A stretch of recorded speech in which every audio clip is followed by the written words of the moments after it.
Hey, what's up, everyone? Jeremy here, and I am super excited to announce that Theme Park Shuffle is back with myself and my good friends, Logan and David. So after a 6-month hiatus, we wanted you guys to be the first to listen to a brand new episode, so we're going to release it here on the Main Street Magic feed.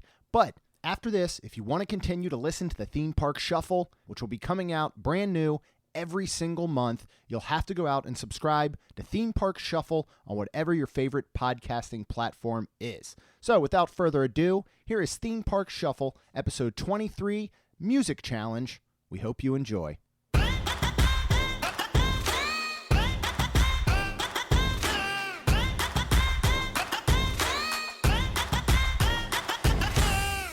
Welcome.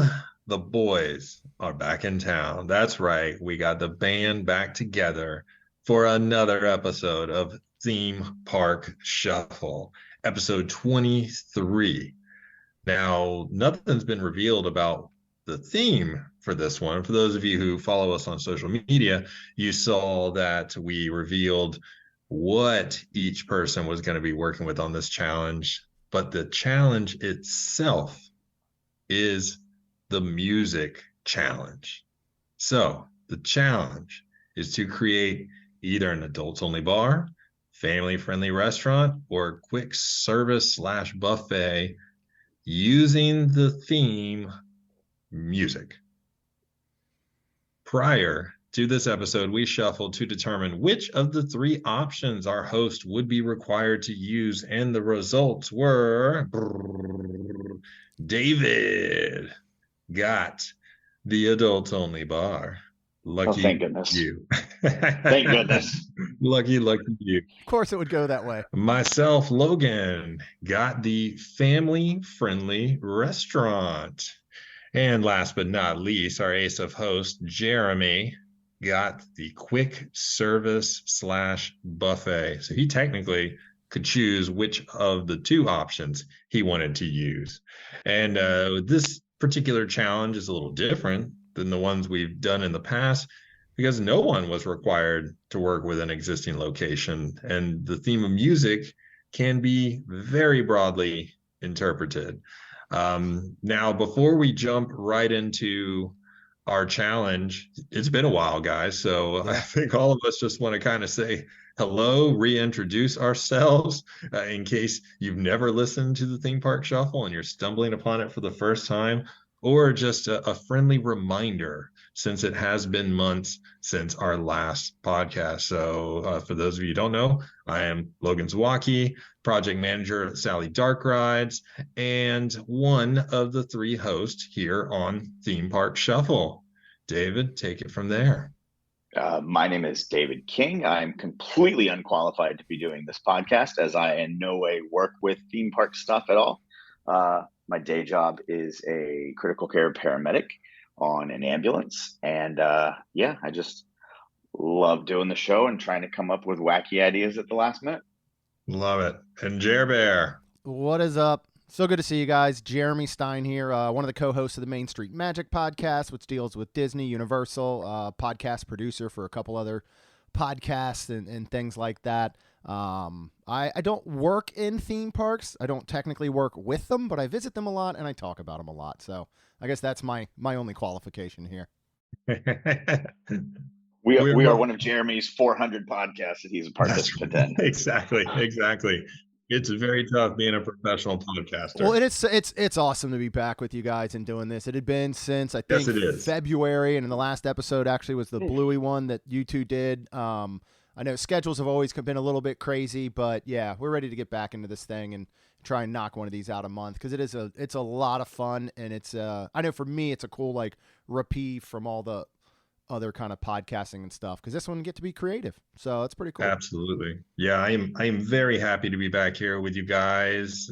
Happy to no longer be in Spain, as much as I absolutely loved my time there working at PortAventura installing the new Uncharted El Enigma de Penitence, first of its kind dark coaster. Beyond excited to be a part of that, but that's amazing. Even more excited to be home with family and friends and co-hosting with you guys once again.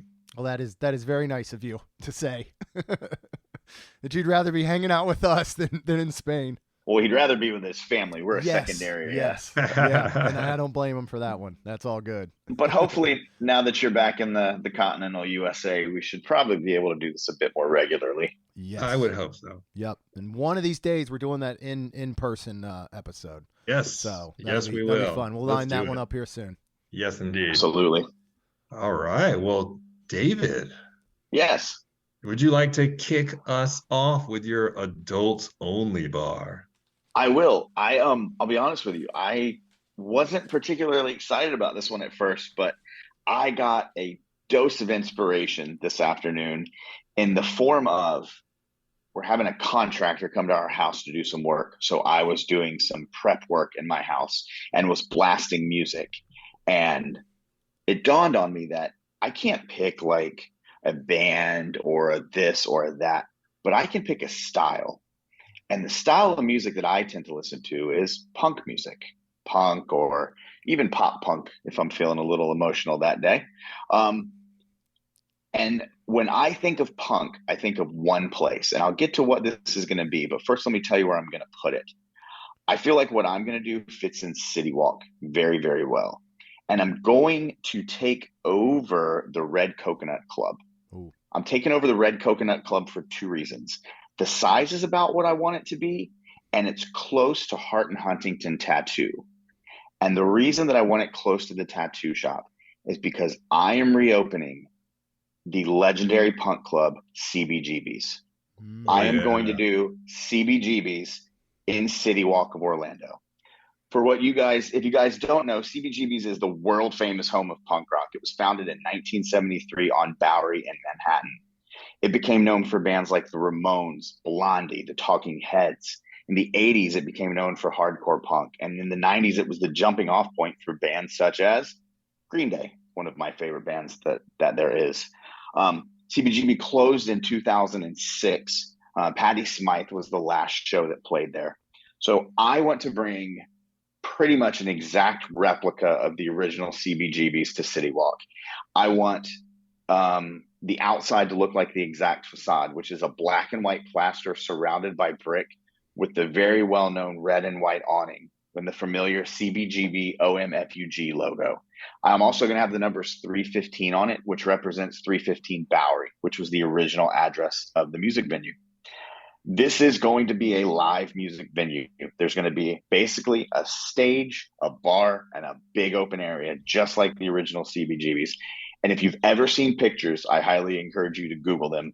There are stickers of the bands that have played there from top to bottom, and we're going to sticker the walls and make it look exactly like CBGB's. Also, if you don't know, I would Google CBGB bathrooms because the bathrooms, including the toilet seats, the tanks of the toilets, the urinals, stickers, stickers, stickers everywhere on the walls. It's very iconic, and I feel like if you could recreate it, the look, but clean it up a little and make it a little less grungy 1980s New York, it would be very, very fun. So this is going to be a venue that can host live bands, very famous punk bands, or punk bands that might be on the tail end of their career could come through, play shows. But when you're not getting main bands, what I want to do is have cover bands of all of the famous bands that played at CBGB's and have them going through on a rotation. How fun would it be to go in, grab a drink, watch a Ramones cover band, watch a Green Day cover band, something like that. This isn't going to be food. There's not going to be food here. It's not a restaurant. It is a bar. It is a walk up, pay cash. Not really. It's a theme park, so you got to have, credit cards and all that fun stuff. But it is going to be a no nonsense, not a lot to choose from. You can get beer and liquor and watch bands play. Clearly, 21 and up, no kids. This is not a place for them to be. And one of the main reasons that I chose to go with this is because the original CBGB's has something that theme parks know very, very, very well. Attached to the original CBGB's was a merchandise store, because CBGB t-shirts, CBGB hats, all of those very, very well selling, even to this day that it's not around anymore. But clearly we would attach a merchandise store next to the bar, so that you can leave with all of your replica t-shirts, everything that shows that you went to CBGB's. I think this is going to be a great homage to the original. I think it's going to add something to City Walk and maybe even complement Hard Rock a little bit with just a sort of a different type of music and a different kind of band. And I feel like it's going to give even more reason to go down to City Walk if you're looking for a night out and looking for some fun. So that's what I'm going to do. An homage to the original home of punk, CBGB's and City Walk. I love that. That's outstanding. Love it. And that, I mean, honestly, you could take that exact idea and how is that not like just franchised throughout the entire United States? I mean, you could put those in every major city, replicas like that, and people would absolutely love it. And I think you're right. It could kind of become like a Hard Rock. Yeah, exactly. It could. And I've not been to that Hard Rock, like to see a show there or anything. But I know it's such a vast array of a venue that it has everything from maybe a punk rock band to hard rock to pop to comedians to, like everything in between, even I'm sure country and stuff like that. But to get a dedicated place to, especially from like a dedicated time in the 80s, I mean, would be amazing. And I love your idea of like, the cover bands where you could go, and it'd be so cool to have like here's an early Green Day cover band. This is what it was like to see them in the 80s, late 80s and stuff like that. And then have, a local band night where local, punk and pop punk bands can come in and take over the place. And because if the Red Coconut Club has shown us anything, it's that people want nighttime bars. That's why they theme them just like they're doing the Tribute Store. Every single holiday, whatever you want to call it, they're going to retheme it now for Halloween Horror Nights and Halloween coming up. And that place is slammed. And it is such a cool area. It's such a cool, like, inside. And I know it'd get redone like CBGB's, but man, that's a great idea. I'd visit. We'll all go out there. Love it. I love it. And I definitely miss the whole live entertainment at City Walk. I remember when I used to go to City Walk and there'd just be live bands playing right at the bottom of the waterfall there. And, outside of what's now the, not the Tribute Store. What is it called, Jeremy? It's, it was old Main Universal Store. Is it the Universal Legacy Store? They had Legacy that stage right store. to the Thank left you. of it. Yep. Yes, exactly. That stage right to the left. Man, I used to love going and watching the live local bands play there. It was so cool. Yeah. Saw so many great sets. Got to, learn about a bunch of new Orlando bands that I didn't previously know about. And having a dedicated spot there that's just constantly playing live music and giving people an opportunity to see not only cover bands, but cover bands that are trying to get signed, trying to not only highlight what they can do as a band, but also some of their original stuff peppered into their cover shows. That's awesome. I love that idea. It's like going to Sloppy Joe's in the Keys or something. Yeah. And also, again, if you how'd you know? Well, if you want to talk about other places, like we know that there is a want for theme park 21 and over locations with how successful Jelly Rolls is over in the Boardwalk area. So it's not even like, I mean, you couldn't even say like, well, 21 and over, there's families here. I can guarantee those adults or parents, if they've got kids with them, will find something for their kids to do one night so they can get out during their vacation. Yeah. Adults only, like, heck yeah. I mean, have you been to Nashville? Have you been to Lower Broad? There's plenty of 21 and up clientele and a tourist location to keep it alive. Yeah, for sure. No doubt about it. Yeah. No doubt. I love it. Sign me up. Get me a t-shirt. Well done, David. Well done. Thank you. You just said something that I probably should have thought of to bring Sloppy Joe. I know. That's a franchise I am shocked has not taken off. No kidding. Yeah. Oh, I can't wait to hear this. Woo! Got me all bat cleanup somehow. Now, I really struggled with this challenge because, similar to David, I couldn't decide on one musician or band to theme an entire family-friendly restaurant around. But there was one thing the artists I kept gravitating towards had in common. They all found success in a particular music genre, similar to David's. So, for my family-friendly restaurant, welcome to the latest and greatest in theme dining. Welcome to Pop. That's right. Oh. a restaurant where the entire family can listen to pop hits from every genre while they enjoy food inspired by the world's famous pop stars. From Mariah to Whitney, Christina to Britney, Katy to Gaga, Madonna to Ariana, Backstreet to NSYNC, Beatles to Eagles, Elvis to Elton, Otis to O-Town, Bee Gees to Fiji's, the list keeps going on. But the three main elements that make this family-friendly restaurant special are, number one, nutrition and flavor go hand in hand. That's right, good for the family. Number two, a central stage with live entertainment throughout the day. Number three, playful environments inspired by the iconic pop songs and artists' unique styles. So when thinking about the food for this restaurant, I kept imagining classic American foods and sugary sweet desserts when I thought of pop music. But there's already a ton of those options in Orlando. So to make this place stand out, the food would need to not only taste wonderful, but also be a guilt-free dining option for families, as everything on the menu would be carefully crafted to provide a balanced diet of whole grains, fruits and vegetables, protein, dairy, fat and sugar, all the stuff perfectly balanced so you don't have to stress as a parent taking your family there. The chefs would also be able to modify any item on the menu for guests with special dietary needs. For entertainment, I found inspiration from Ellen's Stardust Diner in New York, home of the world-famous Singing Waiters. For those who have never been, it's a 1950s style diner serving traditional American diner food and desserts, but it provides local singers and performers an opportunity to sing in front of patrons when they're not busy running food or taking your order. So my wife and I got the chance to visit there in 2018, and I really loved the concept more than I liked the actual experience.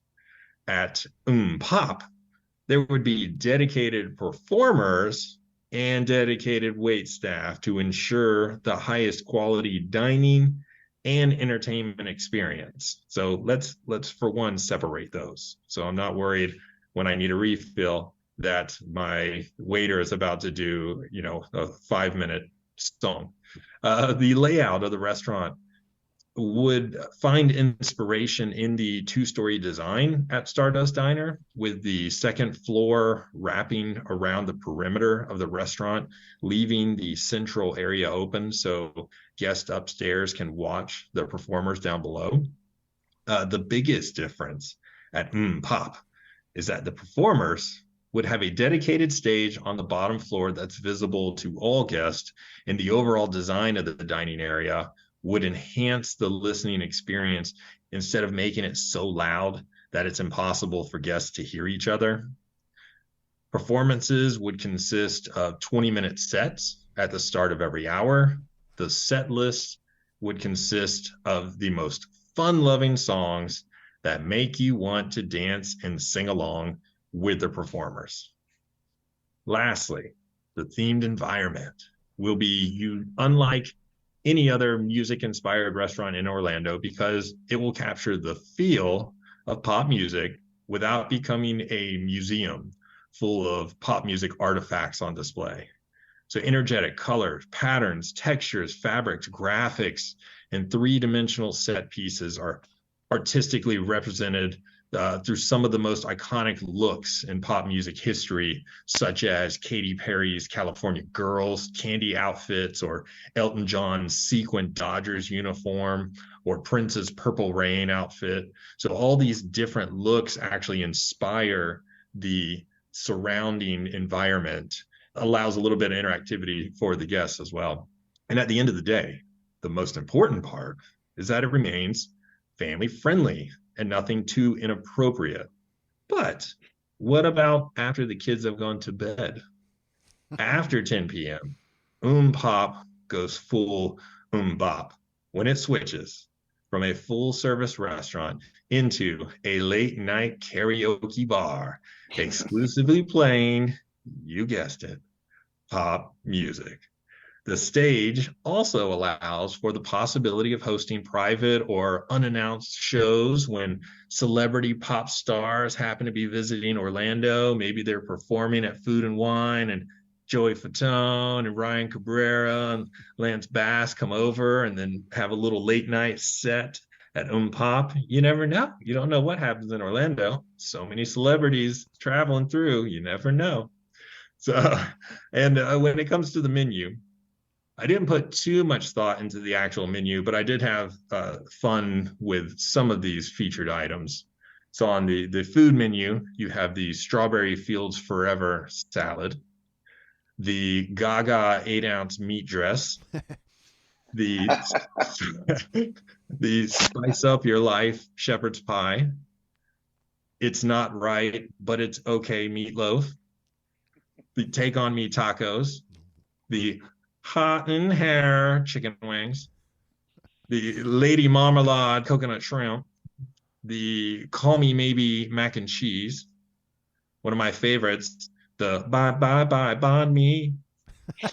Yes. For the drinks, we have the Like a Virgin Pina Colada, the I Want It That Whey Protein Shake, the California Girls Kombucha. And then for dessert, we have some Rocket Man rum cake, the All Shook Up banana and peanut butter milkshake, and the buckwheat crepes Taylor version. And that, my friends, is Pop. Oh, that's great. I love it. Very good. Isn't that the name of Hanson's beer? Is it? I think it's hops. I think Hanson made a beer. Yeah, it's featured at Food and Wine. I thought you were about to do an all Hanson bar. Well, I kept going the That'd route been of something. these different pop singers, and then I was like, I just don't have enough material to do a full restaurant and menu. But the idea of just having, just like you were talking, doing an all punk, me doing an all pop, it just makes sense. Yeah. Well, yours takes a genre that, like, again, with family friendly.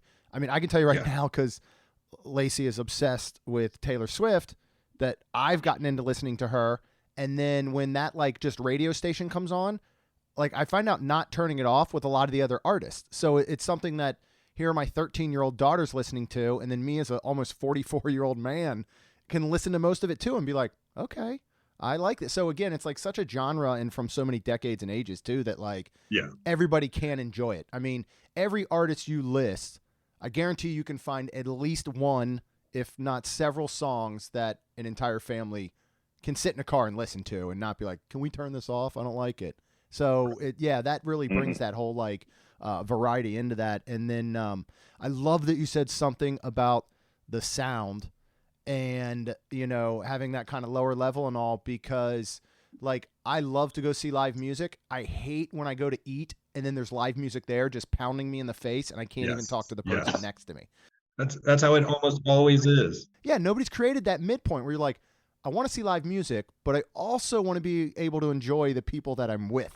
It's always one or the other. So it's cool that you like put that together. Well, restaurants that's aren't perfect. designed to have live musicians inside. So if you work from it the opposite way, where you Yeah. actually design the space for live performances, then you can actually build it in such a way that it works acoustically. Yeah. And instead of just, you know, blowing people's ears out and they literally can't hear the person right next to them when they're just trying to enjoy themselves and they can only talk every 5 minutes Right. between whatever bad restaurant rock band is playing. Yeah. And your menu items, of course. I love the names of every last one of them. Well done.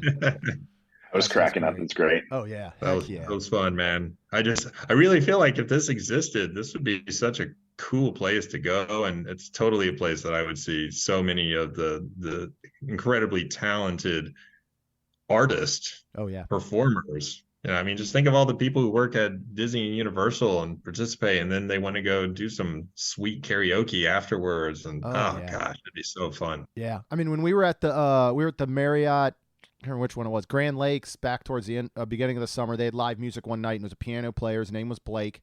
and he plays all throughout Orlando. And I mean, what you just said was basically his set list. You know, I mean, it was everything that was kind of pop rock from 70s, 80s, 90s, 2000s, up even to more recent. And he was just unbelievable. And you looked around there and you had, you know, people that were teenagers enjoying his music, to people that are middle-aged like me, to retired folks that are probably in their 70s, and everybody was loving it. And he apparently plays sometimes at Pat O'Brien's in the Dueling Piano Bar over there on City Walk. Nice. But yeah, I mean, it's now just almost taking this guy with just a piano by himself underneath a little awning at the side of a pool and turning it into an entire like restaurant. And yeah, people would just absolutely love it. I would, for sure. Yeah, I'm down. Absolutely. It'd be a blast. Jeremy. I'm batting cleanup. You guys have There to you know go. where I went, because you said we didn't have to stick to one artist. So I didn't have to make a Creed restaurant. So you guys off the hook from having to hear me talk about that. I assume if I did, you would have greeted my idea with arms wide open. But I'm going to go Well done. a different route, because you said I could do a musical. So I'm going with my favorite musical of all time, Hamilton. This will be the second Hamilton something I've done, is the funny part. But I think it lends well. I thought you were going to go Blue October, and I was going to hate you today.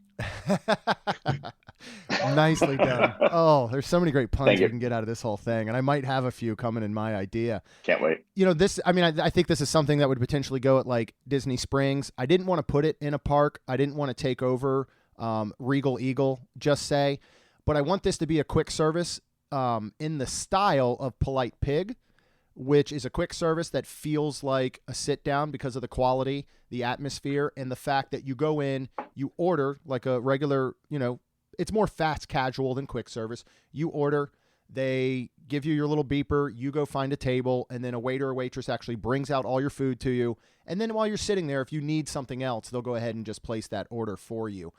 So I want it more in that style, but I want it, the decor would be, of course, more of that Regal Eagle look, the American Pavilion look, you know, that late 1700s, early 1800s style. This could have a sit-down, indoor, outdoor attached bar. So again, I'm thinking maybe you end up just putting this at Disney Springs, since Hamilton is on Disney Plus. Let's keep it on Disney property. So the inside, that outside facade will look very much like the American Pavilion, but the inside will be kind of play almost like a Hard Rock or Planet Hollywood, where it's going to have memorabilia, props, replicas, decor, everything from the Broadway show. And then the walls throughout, from when you come in to if you were to circle around the restaurant, will have photos from the Broadway show, and then it's going to have framed lyric and music sheets from all the different songs, so that technically you almost walk through and get the picture and the story from the whole Hamilton Broadway show. Now, if you go and you decide to sit down at the bar, or you can get these drinks to go, there is going to be a large selection of like Caribbean rums and flights, so you don't have to throw away your shot. And then one of those is going to be the Schuyler Systems rum flight, which includes Angelica's spicy rum, Eliza's fruity rum, and then there's going to be like a Peggy rum that nobody really cares about. But you get this entire flight for only $17.76, so it's a pretty good price. Of course, we're going to have a lot of different Sam Adams beers on draft, a selection of ales, ciders, and whiskeys as well. Now, I do want to bring a little bit of entertainment to this, but you can't exactly have pistol duels. So instead, there will be live entertainment in a piano duel. And this will be a shortened show. It'll be like start of every hour. It'd run for about 20 minutes. And then they're going to pretty much take a break, because this is a quick service atmosphere.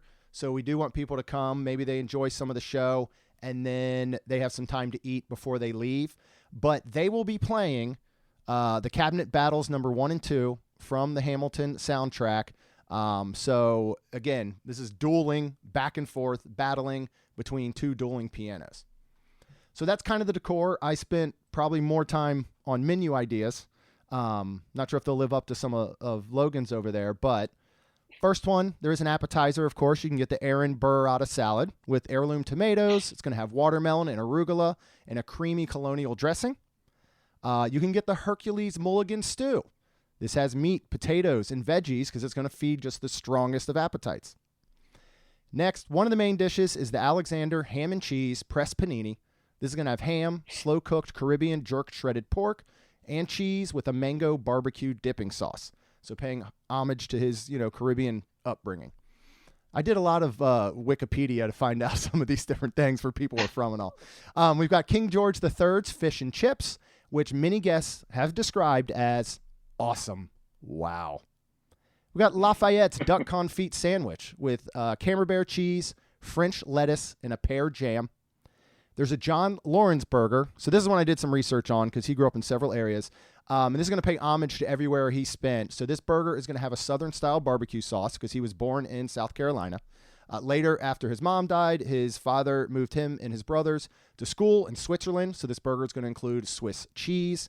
Then went to the United Kingdom. So it's going to have sliced English-style banger sausages layered on top.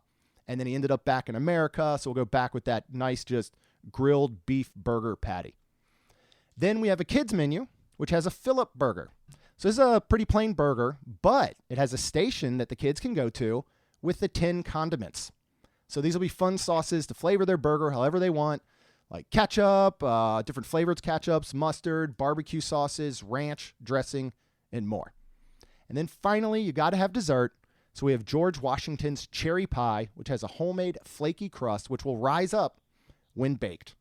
And that is my Hamilton quick service, fast casual restaurant. Fantastic. Amazing. Yeah, that might be your best one yet, Jeremy. Well, I'm glad to hear that. That one was fun for me. That was so good. Hilarious. I loved it. I do think that's definitely your best one. I've been waiting to see Aaron burrata salad for like 3 months, man. Like that's been on my mind for 3 months when we first had this idea, and I was like, I gotta do it. I've got to have one that says that's perfect. So. Wow. You know, it'd be neat for the Aaron burrata salad is if you had a chef's table and you can be in the room where it happens. Oh, see, that's perfect too. I like it. Hey. And you could do dedicated rooms based on some of the different personalities and all. I mean, some of those would be good. There was a couple that I wanted to get like a little deeper, but I was like, if I'm going to keep this at Disney, I can't get into some of these. So I'll try and still keep it a little family friendly, even though it's, just your quick service restaurant. So. Now, what I want to kind of see is somebody behind the counter when they're calling out your order number and what you got, like rapping that whole thing. Oh, that'd be good. That'd be outstanding. Just straight up freestyling. Have you been to Portillo's? Oh yeah. Oh, I love when they call out the orders and they have some kind of rhyme with whatever order number it is. It's so good. Oh, yeah. I love that place. I think there's a place. Gosh, where is it? Is it in Atlanta or Chicago, where they rap out your orders, and then they talk mad trash to you? Oh, that's genius. Really fun. I love that. I mean, even with all these ideas, I think there's just not enough like food venues and places to go like that have that entertainment value. Like, I mean, how cool would that be? Yeah, to go to a punk bar, or go to a rap restaurant. Like, yeah, I wish there were more things like that were out there and available to do. I mean, there may be. I don't really travel outside of St. Augustine or Disney World, so maybe they're all over the place. And I've got no clue. It could be right around the corner. You're like, I don't leave the berm. I do not. I'm in my bubble. Oh, man, this was a good one to come back to, guys. Yeah. I was a little worried about this one. I was nervous. Been a while. Well, and I got to say thank you guys, because I was like, all right, we're getting back into it. Let's figure one out. I was like, can we do something food related?